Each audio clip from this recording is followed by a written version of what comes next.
Welcome to our voice. నేను journalist నవత.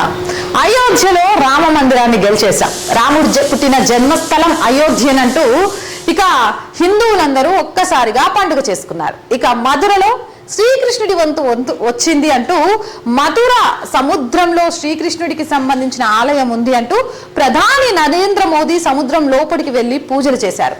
ఇక దీన్ని ఆపాలి అని ఎంత ప్రయత్నం చేసినా కూడా ఆ ప్రయత్నం సాధ్యం కాలేదు. ఉత్తరప్రదేశ్ లో శ్రీకృష్ణ జన్మభూమిగా భావించే మధురలో హిందూ ముస్లిం సంస్థలు గత కొన్ని దశాబ్దాలుగా న్యాయ పోరాటం చేస్తున్నాయి. మధుర శ్రీకృష్ణ జన్మభూమి అని హిందువులు వాదిస్తుండగా అది షాహీ ఈద్గా మసీద్ అంటూ ముస్లిం పక్షాలు కోర్టులో పిటిషన్ మీద పిటిషన్లు దాఖలు చేస్తున్నారు. ఈ క్రమంలోనే తాజాగా ముస్లిం సంఘాలు దాఖలు చేసిన పిటిషన్ ని కొట్టేస్తూ అలహాబాద్ హైకోర్టు సంచలన నిర్ణయం తీసుకుంది.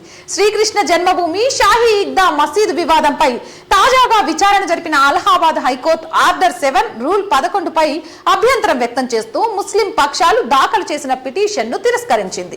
ఈ మేరకు అలహాబాద్ హైకోర్టు జస్టిస్ మయాంక్ కుమార్ జైన్ నేతృత్వంలోని సింగిల్ బెంచ్ ఉత్తర్వులు వెలువరించింది.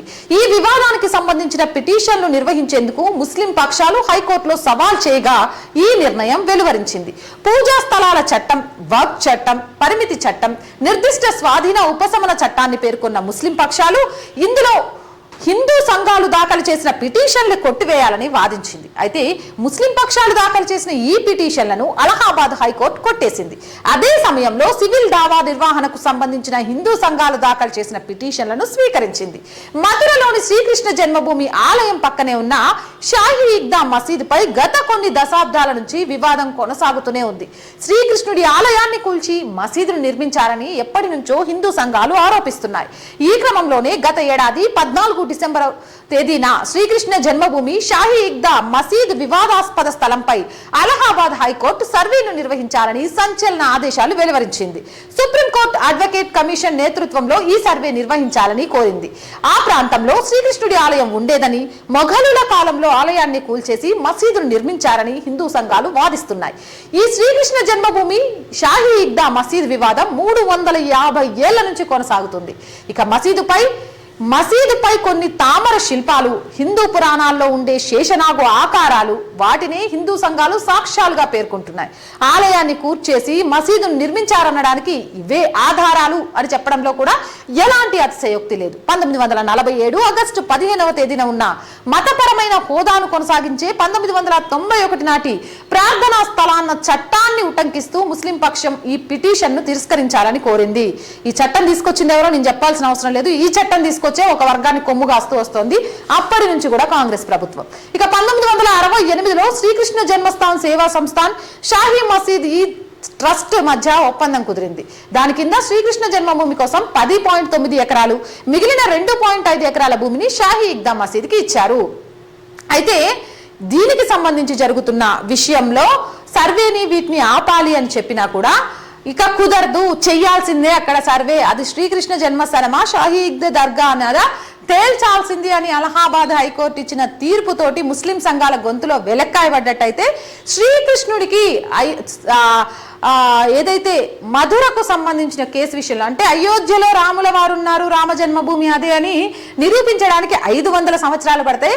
శ్రీకృష్ణ పరమాత్మకు 350 సంవత్సరాలలోనే మధురకు సంబంధించిన తీర్పు రాబోతుంది. అక్కడ శ్రీకృష్ణుడు జన్మించాడు అనేది ఖచ్చితంగా సర్వే జరిగితే బయటపడుతుంది. సర్వేకి పూర్తి హైకోర్టు ఏదైతే ముస్లిం సంఘాలు ఇచ్చాయో వాటిని తోసిపడేసింది కాబట్టి ఇక చకచకా సర్వే జరిగిపోయింది. సర్వే జరిగితే బయటికి కనిపిస్తున్న ఆధారాలే ఇన్ని ఉన్నాయి అంటే లోపల మరిన్ని ఆధారాలు ఉంటాయి.